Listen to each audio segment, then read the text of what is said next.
Hi boys and girls, today we're going to be doing lesson 7 of unit 13. It's called Residuals. So starting off with the do now, it says, given the two scatter plots below, which would you say has the best linear fit? I'm going to underline that, and I'm going to box the word linear. We know, before I even move any further, we know that linear means that we're going to see some sort of line, shape, okay? Explain your answer.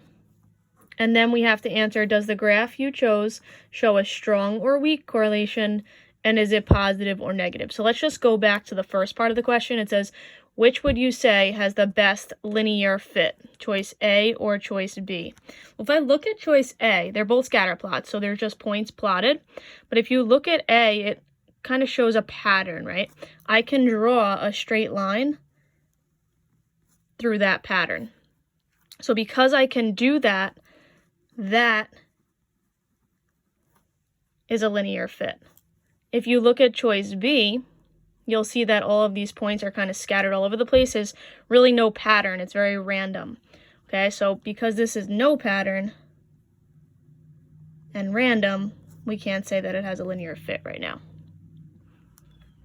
for regular scatter plots. So we are going to say choice A has the best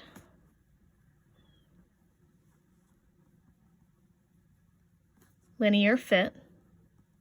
That's answering the first part. Then it says explain your answer. So we're going to say the pattern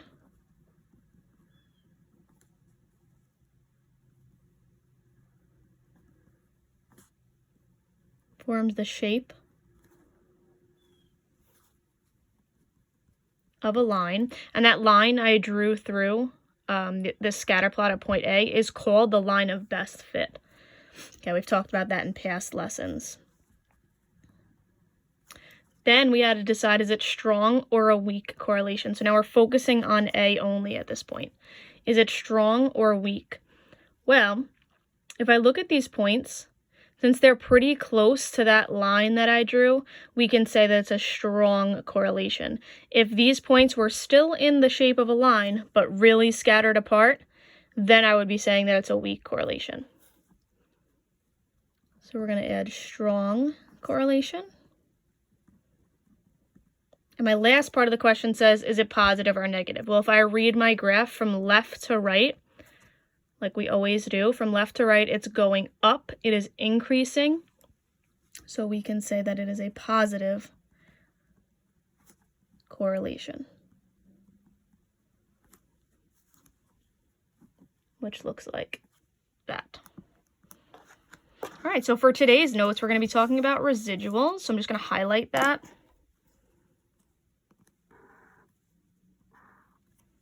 Residuals help determine if a line of best fit, like we drew up here,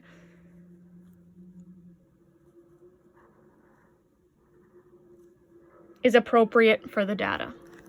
So if our residual plot follows no pattern, this is extremely important. If it follows no pattern, then the data is linear. If it follows a pattern, then it is not linear. So if you just remember that no pattern, whenever we're dealing with residuals, no pattern means it is going to be linear. So these are some examples on the bottom. The first one, you can tell those points are spread out. They're kind of all random. There's really no pattern to it. So because it's random and no pattern, then it is linear appropriate. Let's highlight that. No pattern, linear appropriate. If you look at the second diagram, you can see that these points kind of go in a U shape. So U-shaped pattern, non-linear, so not linear or non-linear appropriate. And if you look at this one over here, it's an inverted or an upside down U shape. And that is also non-linear appropriate, so it would be non-linear. So the only one that is linear is when it has no pattern.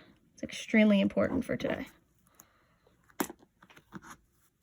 And that's for residual plots. All right, next page.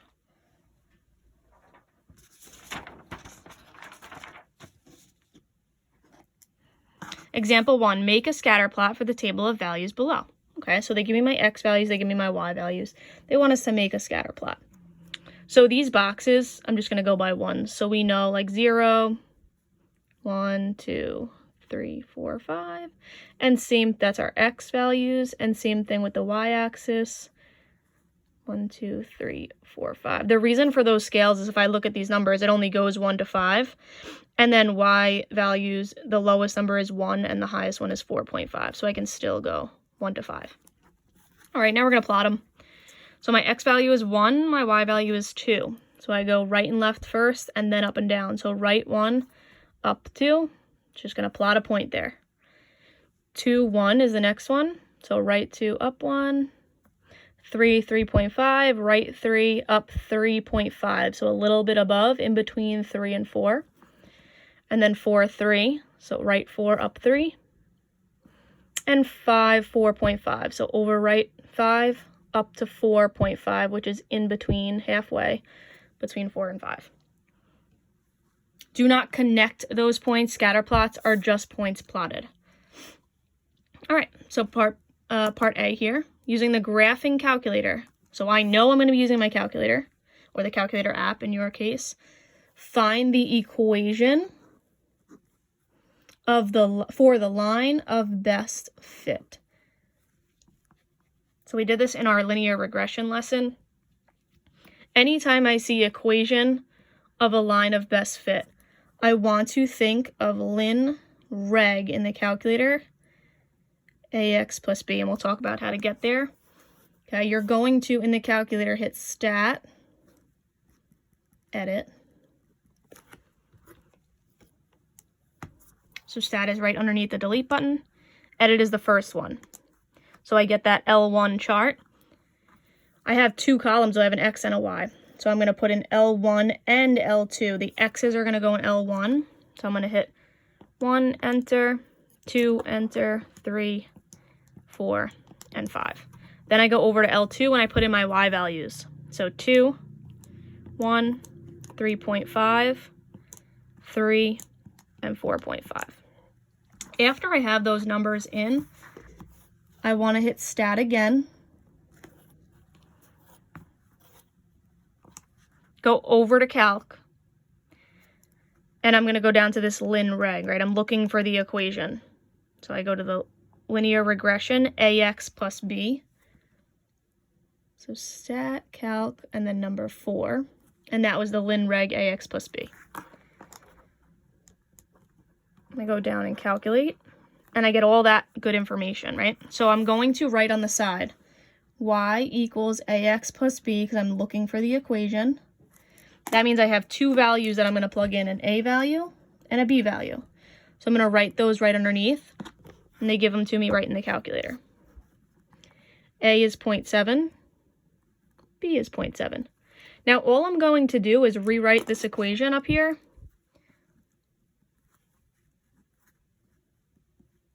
But instead of the letters A and B, I'm going to plug in my values. 0.7, so y equals 0.7x plus 0.7, because that was the A and the B value that they gave me.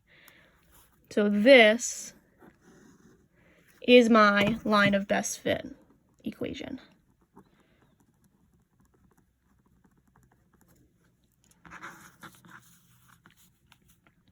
Okay, looking at the next part, it says type the line of best fit for y equals 0.7x plus 0.7, which is what we got.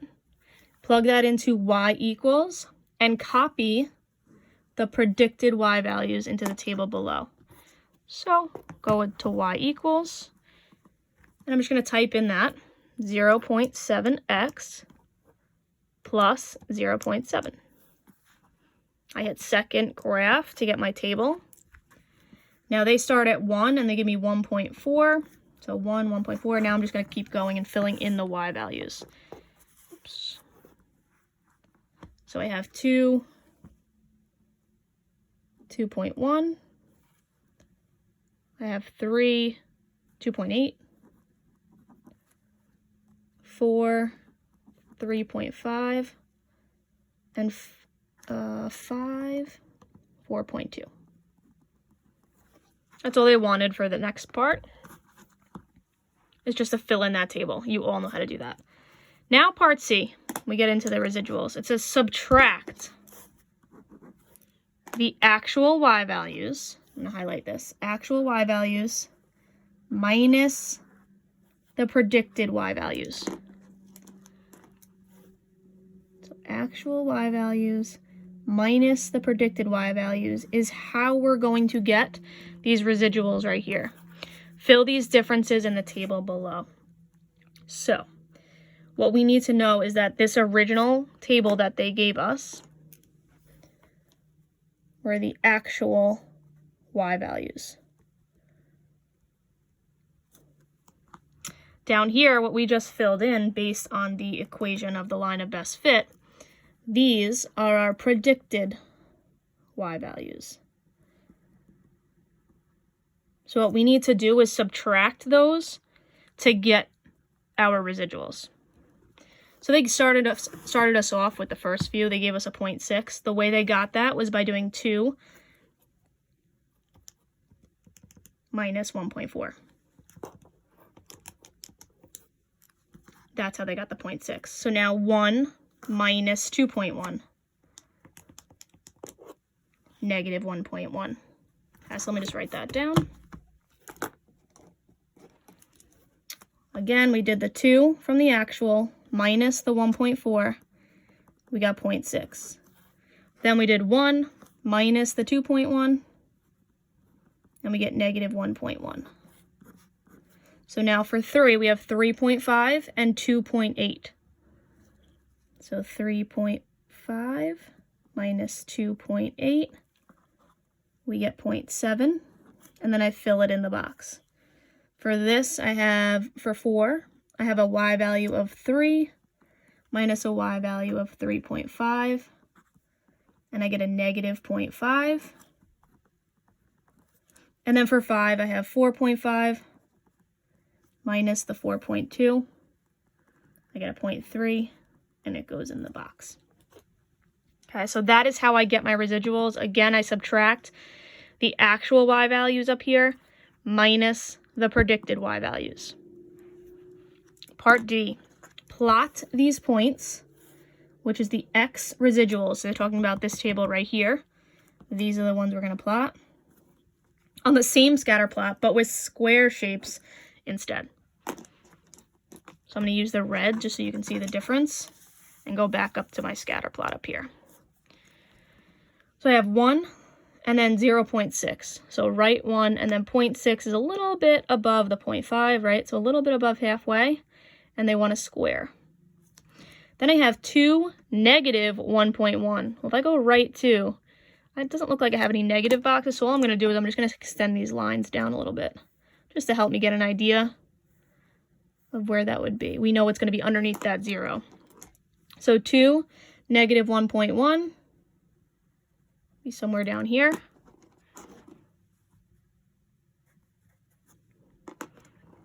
Then I have 3.7. So right 3 and then 0.7 should be a little bit above that 0.6.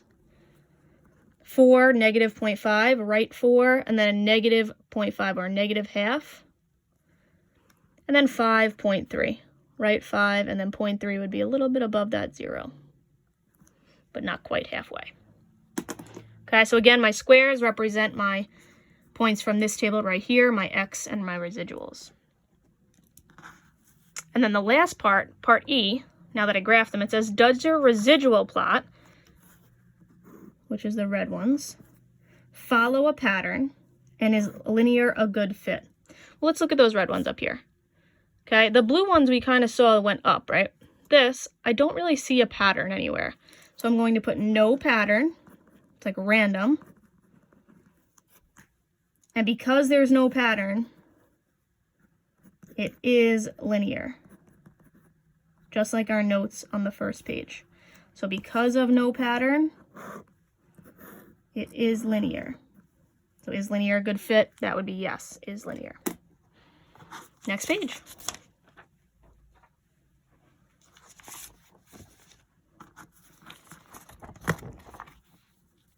Example 2. The table below shows the raw test scores based on the hours tutored. And then they give us this table. So they have the total hours, which is the X. Then you have the raw test scores, which is the Y. And then you have the residuals. So they kind of took everything we did in the last problem, but instead of having it in all separate charts, they put it all into one table for us. So part A says use the data below to write the linear regression equation for the raw test scores based on the hours tutored. Round all values to the nearest hundredth. So we're going to write an equation, a linear regression equation, for the raw test scores. So we're going to box that. That's going to be extremely important because I have 3 columns. I need to know what I'm going to be working with. Let's just highlight linear regression equation. As soon as I see linear regression equation, I should be thinking lin reg in the calculator. So I'm just going to write that here. Lin reg ax plus b. So again, my calculator steps, I'm going to go to stat, edit, clear out what I have, going up to L1 and L2, hitting clear, and then going back down. So stat, edit. All right, so they said do a linear regression equation for the raw test scores. So that means I'm going to be having this as my L1, because that's the X values, and then the raw test scores as my L2. Okay, they didn't say anything about the residuals yet, so I'm going to ignore those for now. So stat edit, I'm going to type my numbers in. So 1, 2, 3, 4, 5, 6, 7. And then the raw test scores, which is the second column. So 30, 37, 35, 47, 56, 67, 62. It's very important to make sure you do those in order, and that 1 is with 30, 2 is with 37, and so forth in your calculator, or else your data is going to be completely wrong. So after I put in my numbers, I'm going to hit stat, go over to calc, and again, I'm going to go down to that 4, which is lin reg ax plus b. Go down and calculate. So I hit stat, calc,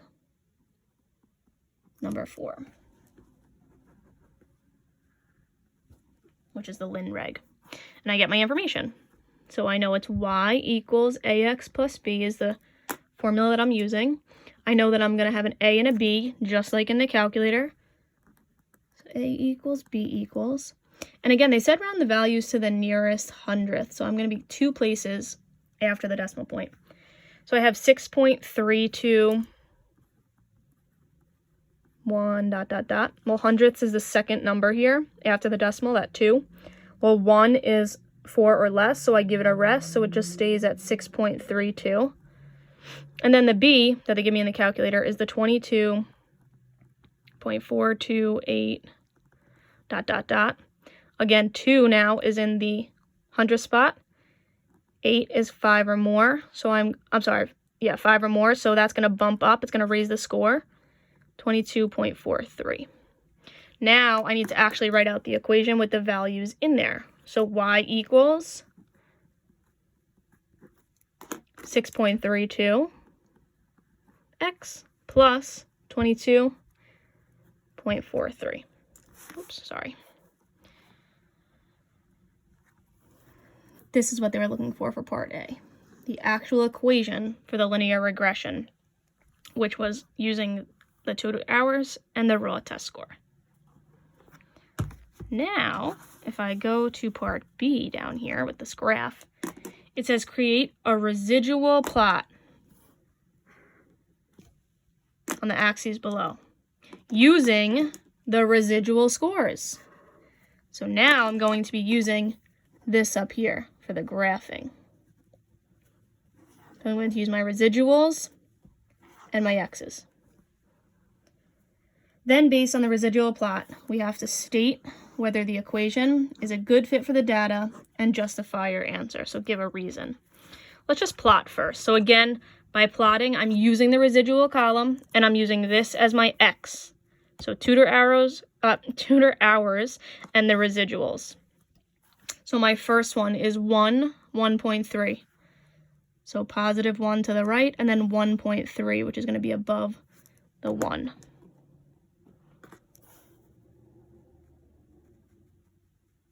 Going to do squares, just like we did on the last page. 2, 1.9. So right 2, and then 1.9, which would be right before that positive 2. 3, negative 6.5. 6.4. So over 3, down 6.4.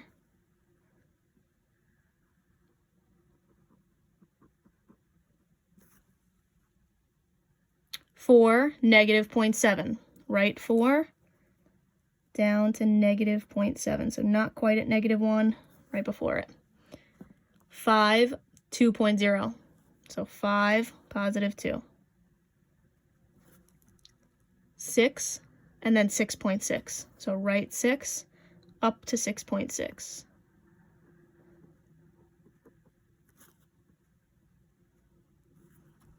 And 7, negative 4.7. Right 7, negative 4.7.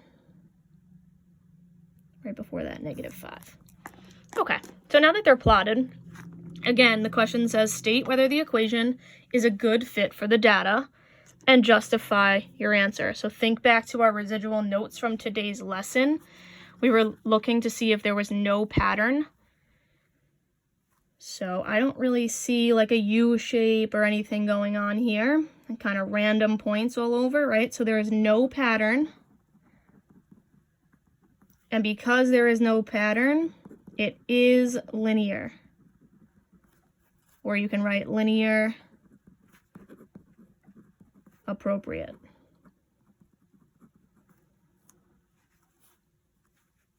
So when it says justify your answer, we already said that there was no pattern. So that's like your justification. There's no pattern in this plot over here. So because there's no pattern, it is linear. Okay. Next page. After performing analysis on a set of data, Jackie examined the scatter plot of the residual values. As soon as you see residual values, we can think we're looking for that no pattern to determine if it's linear or not. For each analysis, which scatter plot indicates the best linear fit for the data? So linear fit, I'm looking for no pattern for residuals. Well, if I look at part A, or choice A, kind of looks like a U-shaped. If I look at C, might not be like a perfect U, but it's definitely still going down and then back up. Choice B, I don't really see a pattern here. There's just points, above that x-axis and below. And then if I look at D, it's that upside down U. So these all have patterns, A, C, and D, but B does not have a pattern. So no pattern is linear. So choice B is the correct answer. That is the best linear fit. All right, your job is to work on the closure. It just says which of the following residual plots include a good fit for the linear model. Explain your choice.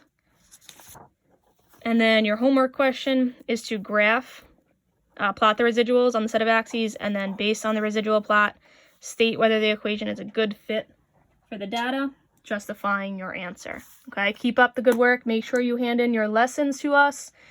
Let's end this fourth quarter on a good note. All right. Any questions, you guys can always reach out to your teachers, and we'll see you guys on the next video.